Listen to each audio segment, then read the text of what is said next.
एक बार की बात है, एक दिन कृष्णा काम के बाद घर जा रहा होता है। तभी उसे किसी औरत के चिल्लाने की आवाज आती है। ये किसके चिल्लाने की आवाज है? रास्ता भी सुनसान है, क्या करूं? जाऊं या ना जाऊं? कहीं कोई संकट में हुआ तो? कृष्णा इस बार आवाज की दिशा में चला जाता है, लेकिन उसे कोई नजर नहीं आता। बड़ी अजीब बात है, आवाजें इतनी आ रही हैं, लेकिन दिखाई कोई नहीं दे रहा। कहीं कोई भूत या चुड़ैल का चक्कर तो नहीं? तभी उसकी नजर एक चमकती हुई चीज पर पड़ती है। जैसे ही वो उस चमकती चीज के पास पहुंचता है, उसकी आंखें खुली खुली रह जाती हैं। अरे बाप रे, ये तो सोने का मुकुट है। ये तो बहुत महंगा होगा, लेकिन इतनी रात को इसे यहाँ किसने फेंका? कुछ देर सोचने के बाद कृष्णा उस मुकुट को उठा लेता है और अपने घर ले जाता है। घर पर उसकी पत्नी नमिता मुकुट देखकर खुश हो जाती है और कृष्णा उसे मुकुट के बारे में पूरी बात बताता है। अरे वाह वाह, मजा आ गया। पता है जी, ये मुकुट कितने का है? पूरी जिंदगी हम दोनों कमाते तो भी इतना पैसा नहीं जमा कर पाते। मजा ही आ गया। लेकिन कृष्णा के मन में कुछ और ही चल रहा होता है। वो नमिता से बोलता है, नमिता, तुम ज्यादा लालची मत बनो, ये हमारा नहीं है। मैं कल इसे पुलिस को दे दूंगा। हाँ, और वो इसके असली मालिक को ढूंढ लेंगे। कृष्णा की बात सुनकर नमिता को भी गुस्सा आ जाता है और वो कृष्णा से बोलती है, सुनो जी, ज्यादा शरीफ तो बनो मत। इतनी मुश्किल से तो मौका मिला है करोड़पति बनने का, और तुम्हें ईमानदारी सूझ रही है। अगर इसे पुलिस को दोगे तो मैं भी चली अपने घर। नमिता की बात सुनकर कृष्णा चुप हो जाता है। नमिता भी मुकुट को कमरे की अलमारी में रख देती है। फिर नमिता और कृष्णा सो जाते हैं। रात में नमिता को किसी औरत के रोने की आवाज आती है। नमिता उठ जाती है। ये कौन मनहूस है जो रात में भी रो रहा है? चैन से सोने भी नहीं देते, चुप करो। नमिता के बोलने के बाद आवाजें आनी बंद हो जाती हैं। नमिता का ध्यान तभी मुकुट की तरफ जाता है और वो अलमारी खोलकर मुकुट उठा लेती है। क्या सुंदर मुकुट है, इसे पहनकर मैं बिल्कुल रानी लगूंगी। एक बार पहनकर देखती हूँ। नमिता मुकुट पहन लेती है। मुकुट पहनकर नमिता आईने की तरफ जाती है। वाह, मैं कितनी खूबसूरत लग रही हूँ। बिल्कुल किसी रानी की तरह। तभी उसे आईने में चुड़ैल दिखती है। नमिता पलट कर देखती है। चुड़ैल गायब हो जाती है और उसे कोई नहीं दिखता। क्या क्या क्या मेरे पीछे कोई खड़ा था क्या? मुझे ऐसा क्यों लग रहा है जैसे कोई मेरे पीछे था? फिर नमिता भी मुकुट रख कर सो जाती है। तभी एक चुड़ैल आती है और सोते हुए नमिता और कृष्णा को घूरने लगती है। अगली सुबह कृष्णा के जाने के बाद नमिता उस मुकुट को दोबारा अलमारी से निकालती है और पहन लेती है। लेकिन इस बार जैसे ही नमिता वो मुकुट पहनती है, उसे जोर जोर से चक्कर आने लगते हैं। उसकी आंखें लाल होने लगती हैं और उसके सामने एक चुड़ैल आकर खड़ी हो जाती है। चुड़ैल बिल्कुल महारानी जैसी लग रही होती है। तुम कौन हो और मेरे घर में कैसे आई? मैं इस मुकुट की असली मालकिन हूँ और तूने मेरा ही मुकुट रखा है। अब मैं तेरे ही अंदर रहूंगी। ऐसा कहकर चुड़ैल नमिता के अंदर समा जाती है। नमिता बेहोश हो जाती है। थोड़ी देर बाद जब नमिता को होश आता है तो वो महारानियों की तरह मेकअप करके तैयार हो जाती है और सोने का मुकुट पहन लेती है। कृष्णा काम से वापस आता है तो नमिता को यूं तैयार देखकर हैरान रह जाता है। अरे क्या हो गया है नमिता तुम्हें? ऐसे कैसे तैयार हो गई? हैं? कहीं जा रही हो क्या? और ये सोने का मुकुट क्यों पहना है? क्यों मुकुट पहना हुआ है? अरे मेरा मुकुट है, मैं नहीं पहनूंगी तो कौन पहनेगा? और मैं महारानी हूँ, तैयार नहीं होंगी क्या? अब तो मेरा मूड खराब मत करो और जाओ यहाँ से।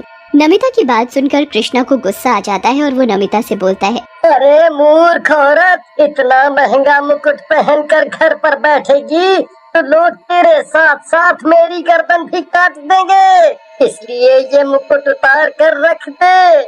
हाँ। लेकिन नमिता कृष्णा की बात पर ध्यान नहीं देती और मुकुट पहने रहती है। उसी रात जब कृष्णा सो रहा होता है, नमिता अपने बिस्तर से उठती है और अपना मुकुट पहनकर घर के बाहर चली जाती है। वो गांव में घूम रही होती है, तभी टिंकू और राणा नाम के दो आवारा उसे देख लेते हैं। अरे राणा भाई, देखो क्या औरत घूम रही है, बिल्कुल रानी बनकर। ये तो हमारी रानी बनने लायक है। सही कह रहे हो टिंकू भाई, ये तो बिल्कुल हमारी रानी बनने लायक है। चलो उसके पास। ऐसा कहकर टिंकू और राणा नमिता के पीछे पहुंचकर उसे आवाज लगाने लगते हैं। अरे ओ तेरा ध्यान किधर है? तेरा हीरो इधर है। रानी जी जरा हमारी तरफ भी देख लो। टिंकू का गाना सुनकर नमिता उनकी ओर पलटती है। वो चुड़ैल बन चुकी होती है और वो उन दोनों से बोलती है तुमने पुकारा रे हम चले आए, तुमने पुकारा रे हम चले आए, जान तुम्हारी लेने आए रे। ऐसा कहकर चुड़ैल उन दोनों को मार डालती है। मेरे बदले की शुरुआत अच्छी हुई है, अब धीरे धीरे सबको मार डालूंगी। फिर चुड़ैल वापस नमिता का रूप बदलकर घर में जाकर सो जाती है। इसके बाद कई दिनों तक ऐसा ही चलता रहता है। नमिता रोज चुड़ैल का रूप बनाती और किसी न किसी गांव वाले को मार डालती।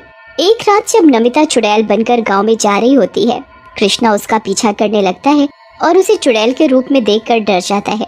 अरे मर गया रे, मेरी बीवी तो चुड़ैल निकली। अरे मैं तो जीते जी विधवा हो गया। ये क्या हो रहा है? अब मैं क्या करूं?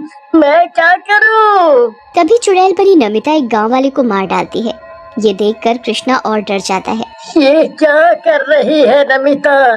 इसने तो गांव वाले को मार डाला। लगता है बाकी के गांव वालों की मौत में भी इसी चुड़ैल का हाथ है जो नमिता के भीतर है। मुझे कुछ करना होगा। हाँ, मुझे कुछ करना होगा। अगली सुबह कृष्णा जल्दी उठकर एक तांत्रिक के पास जाता है और उसे रात की सारी बात बताता है, जिसे सुनकर तांत्रिक डरता हुआ बोलता है। बेटा, जैसा तुम बता रहे हो, अगर ये सच है तो ये कोई बहुत बड़ी और शक्तिशाली चुड़ैल है। इससे निपटना मेरे बस की बात नहीं है। हाँ, मेरे गुरु हैं कालू बाबा, वही इस चुड़ैल से निपट सकते हैं। तुम उनके पास चले जाओ, लेकिन वो बहुत दूर रहते हैं। कितने भी दूर हो बाबा, मैं अपनी पत्नी की जान बचाने के लिए उनके पास जरूर जाऊंगा। बस आप मुझे उनका पता दे दीजिए। फिर कृष्णा तांत्रिक से कालू बाबा का पता लेकर उन्हें लेने के लिए चला जाता है। उधर रात में जब नमिता चुड़ैल के रूप में गांव वालों को मारने के लिए निकली होती है, गांव वाले उस पर जाल डालकर उसे पकड़ लेते हैं और एक पेड़ से बांध देते हैं। गांव वाले छोड़ दो मुझे, नहीं तो मैं तुम सबकी जान एक साथ लूंगी। छोड़ दो मुझे। अरे वाह, ये सही है। चोरी और ऊपर से छीना जोरी। एक तो हमें ही मार रही है और हमें ही धमका रही है। भाइयों, मैं तो कहता हूँ इसे आग लगा देते हैं।